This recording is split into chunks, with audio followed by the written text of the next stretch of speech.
warahmatullahi wabarakatuh. Bismillahirrahmanirrahim. Bismillahirrahmanirrahim. Alhamdulillahirabbil alamin. Wassalatu wassalamu ala asrofil anbiya'i wal mursalin wa ala alihi washabbihi ajmain.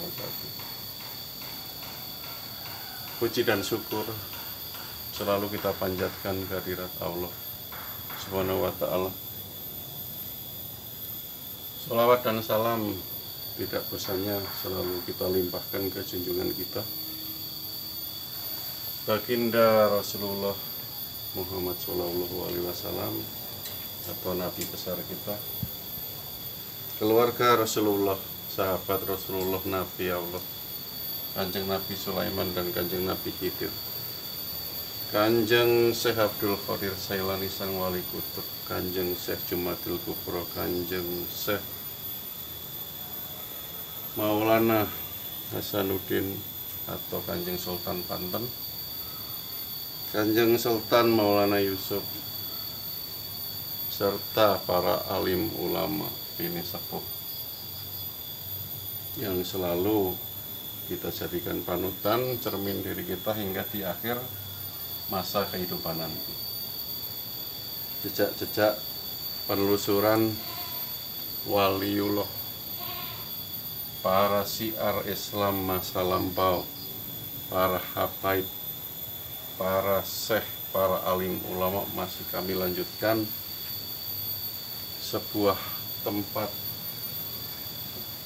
yaitu sebuah kecamatan yang bernama Kecamatan Mandalawangi, Kampung Kadu Maria, adalah salah satu tempat di mana yang sudah kita saksikan tadi, salah satu keramat Abuya Haji Tubagus Yusuf bin Tubagus Suja.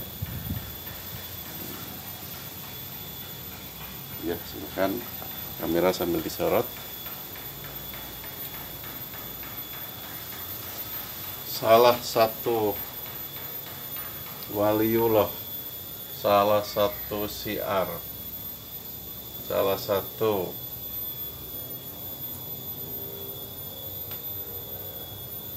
pendamping syiar yang mungkin lebih populer, lebih terkenal adalah mendampingi syiar dari Syekh Nawawi Al-Bantani, salah satu tokoh terpenting yang melahirkan banyak karya, melahirkan banyak keilmuan di masanya, sehingga hampir keseluruhan para waliullah, para syekh, para syiar di era setelah zaman Syekh Nawawi Al-Bantani ini selalu berpedoman kepada karya-karya beliau. Kanjeng Kiai Agung Syekh Asnawi Caringin, Kanjeng Abuya Tubagus Abdul Halim, Abuya Armin, Abuya Kamanhuri, para Paku Banten, Abuya Cidahu, Abuya Cisantri adalah beberapa tokoh penting di Banten ini yang selalu di dalam hal dakwahnya adalah mengacu kepada keilmuan. Tidak semuanya, tapi keilmuan adalah besarnya dari karya dari Syekh Nawawi Al-Bantani tersebut. Baik ya, secara tentang beliau, maksud dan tujuan dari penelusuran sejarah ini agar generasi, baik itu khususon generasi muda, generasi yang 50 tahun ke atas, atau generasi pendukung, generasi yang akan datang tidak melupakan apa yang sudah leluhur perjuangkan, leluhur siarkan, leluhur buat.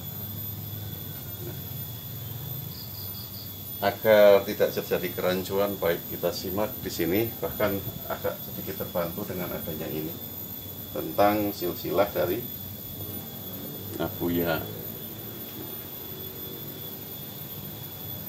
Di sini terlihat Bila mana ini tercantum Syekh Syarif Hidayatullah atau Kanjeng Sunan Gunung Jati, jelas kesininya adalah 25, keturunan ke 25 garis. Namun sebagian para ulama di Banten ini setiap mengurutkan sebuah keturunan atau silsilah selalu berasal dari Kanjeng Sultan Maulana Hasanuddin, sehingga jelas bukan 25 tapi ke 24 beliau. Tetapi seandainya ini dicantumkan nomor urut garis keturunan 25 juga tidak dipersalahkan, itu pun dibenarkan. Tinggal bagaimana selera para pemirsa saja dalam mengurutkan tentang silsilah beliau. Salah satu khodam dari Syekh Nawawi Al-Bantani. Baik, saya terangkan ini mirip dengan yang ada di makam Kampung Jemah beliau. Syekh Jemah adalah khodam dari Syekh Maulana Mansur Cikadua, sedangkan beliau adalah khodam dari Syekh Nawawi Al-Bantani.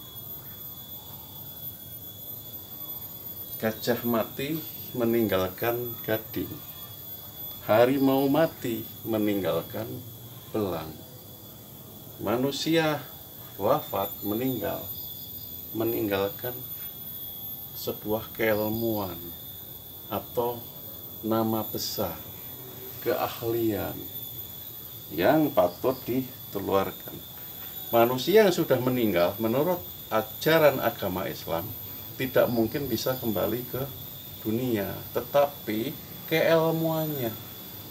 Nah, keilmuan dari beliau inilah yang akhirnya mengikuti kemanapun Syekh Nawawi Al-Bantani tersebut melakukan kebaikan, baik di tempat aslinya yaitu di Tanara ataupun sebagian hidupnya adalah di Mekah Al-Mukarramah, di tanah Jazirah Arab.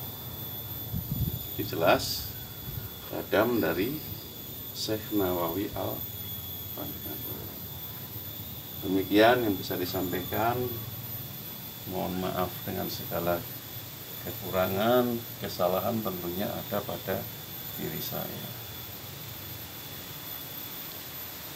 Kesempurnaan hanya milik Allah Subhanahu wa Ta'ala. Sekian, salam budaya Banten, salam budaya Nusantara. Wassalamualaikum warahmatullahi wabarakatuh.